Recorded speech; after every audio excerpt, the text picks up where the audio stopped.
नमस्कार मेरे प्यारे बच्चों, राइट वे क्लासिक के यूट्यूब चैनल फिजिक्स परिंदे में आपका स्वागत है। जैसा कि आपको पता है प्रैक्टिकल का दौर है, तो कुछ विद्यार्थी ऐसे हैं उन्हें यही नहीं पता प्रैक्टिकल में क्या बनाएं, कैसे तैयारी करें, एग्जामिनर क्या पूछ सकता है, हमें एग्जामिनर के पास कैसे जाना है, कैसे रिप्रेजेंट करना है अपने आप को कि एग्जामिनर खुश होकर नंबर देके जाए। तो उस विषय में आज हम बात करेंगे। ठीक है, अभी तक कुछ नहीं बनाया है आपने, तो फिजिक्स में क्या बना सकते हैं, तैयारी कहां से करेंगे, तो फिजिक्स में आप क्या बनाएंगे, तो मैं लिख दे रहा हूं। ठीक है ना, फिजिक्स में आपको क्या क्या बनाना चाहिए अगर नहीं बनाया है तो सबसे पहले आप बनाओगे चल कुंडली,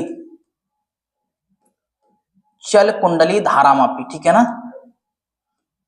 चल कुंडली धारामापी फिजिक्स में, चल कुंडली धारामापी। अगर दूसरा बनाना चाहो तो wheat stone set, wheat stone,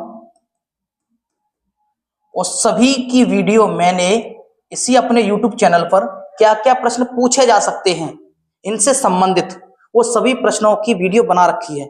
ठीक है ना, आप चैनल पे जाकर विजिट कर सकते हैं। अगला आपको लिखना है मीटर सेट, सबसे ज्यादा इंपोर्टेंट है मीटर सेट फिजिक्स में।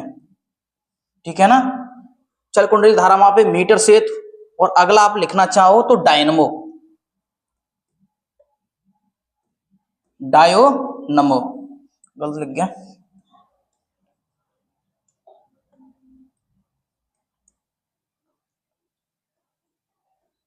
डायनमो।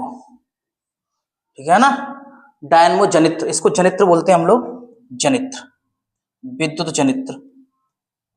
ठीक है, फिजिक्स में आप केवल इतने बना लें, और ध्यान से सुनना, जब फिजिक्स में बनाओगे तो इनसे संबंधित क्या क्या प्रश्न पूछे जा सकते हैं, तो उन प्रश्नों पर भी चर्चा करेंगे हम लोग। तो ध्यान से सुनना, इनसे संबंधित सबसे पहले आप पता करोगे कि इनकी खोज कब हुई थी, इनके बारे में बात करनी है। तो खोज सबसे पहले क्या याद रखना सभी की, खोज।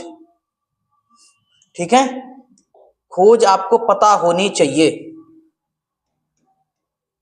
खोजकर्ता कौन थे और कब खोज हुई थी, और इनका सिद्धांत, सिद्धांत के बारे में, ये सिद्धांत किस पे लागू होता है, और इसका हम यूज कहां करते हैं, उपयोग क्या करते हैं बेटा, यूज। इन तीन बातों का आप लोग ध्यान रखना है फिजिक्स में। जब भी ये प्रैक्टिकल बनाओ तो इसकी खोज कब हुई, इससे किस सिद्धांत पे कार्य करता है, इसका हम यूज कहां करते हैं, उपयोग कहां करते हैं। ठीक है ना, फिजिक्स में आप ये टॉपिक बना सकते हो। अगर बात की जाए केमिस्ट्री की, बात की जाए केमिस्ट्री की बेटा, तो केमिस्ट्री में आप क्या बनाना चाहोगे, तो लिख लीजिए,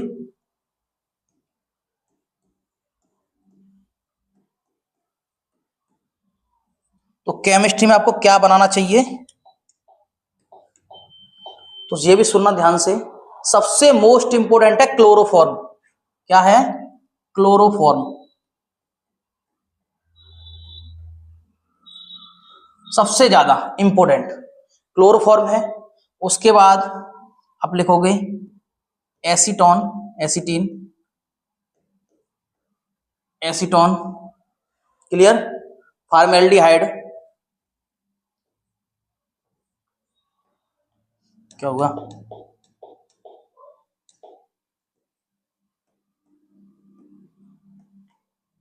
formaldehyde, ethyl alcohol, ethyl alcohol, और बनाना चाहो तो एथेनोइक, एथेनोइक,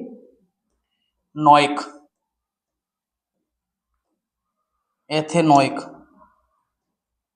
एथेनोइक अम्ल के बारे में। ठीक है, इनमें से सबसे ज्यादा इंपोर्टेंट जो प्रैक्टिकल है वो है आपका क्लोरोफॉर्म। सबसे ज्यादा क्लोरोफॉर्म के बारे में ज्यादातर मैंने प्रयास किया है, देखा भी है, सबसे ज्यादा सभी टीचर क्लोरोफॉर्म पे ध्यान देते हैं, क्लोरोफॉर्म का सबसे ज्यादा बनवाते हैं। ठीक है ना, तो इससे संबंधित केमिस्ट्री में क्या पूछ सकते हैं, ये भी ध्यान रखना। सबसे पहले इनका पूछेंगे IUPAC नाम। क्या पूछेंगे? IUPAC नाम, इन सभी का IUPAC नाम, IPAC नाम पूछेंगे। दूसरा आपको पूछ सकते हैं प्रचलित नाम, इसे हम बोलचाल की भाषा में क्या बोलते हैं, या इसका अणुभार क्या है, इसका उपयोग कहां करते हैं, इन सभी का उपयोग कहां करते हैं, या क्वथनांक क्या है इसका, या गलनांक क्या है, ये सभी इन प्रश्नों से संबंधित चर्चा वो कर सकते हैं। ठीक है। आगे अगर आपको बनाना है, बायो की बात की जाए तो बायो में आप लोग क्या बना सकते हो?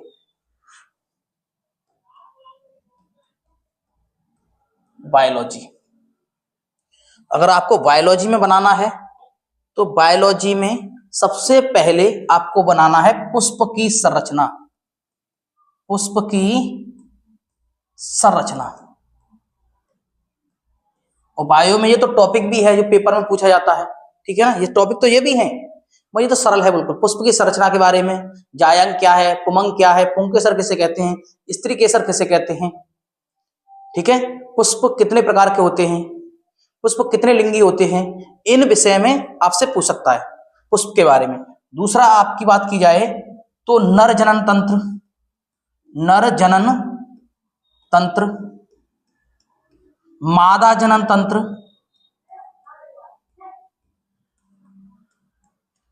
और DNA, RNA।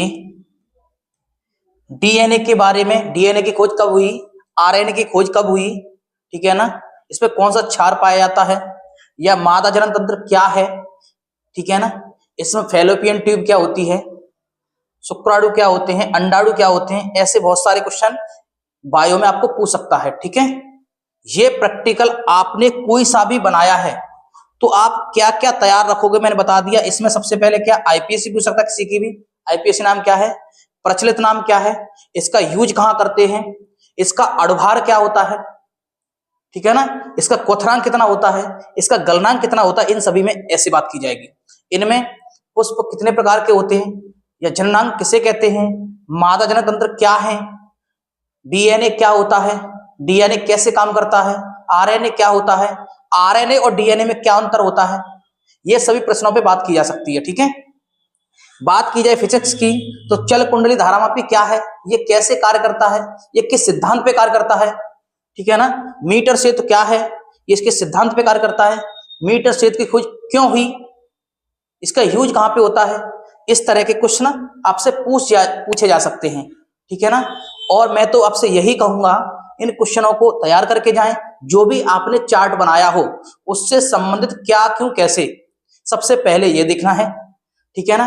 और एग्जामिनर के सामने ऐसे रिप्रेजेंट होना है, अच्छे से आप लगने चाहिए स्टूडेंट हो, ऐसे नहीं मुंह उठा के चले गए, चैन वैन डाल के गले में गमछा वमछा डाल के, ऐसा ना करें।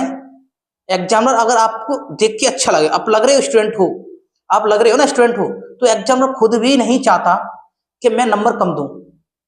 बच्चों की हरकतें नंबर कम दिलवाती हैं, तो आपकी ऐसी हरकत नहीं होनी चाहिए कि आप स्टूडेंट न लगो, टीचर को लगने चाहिए आप स्टूडेंट हो।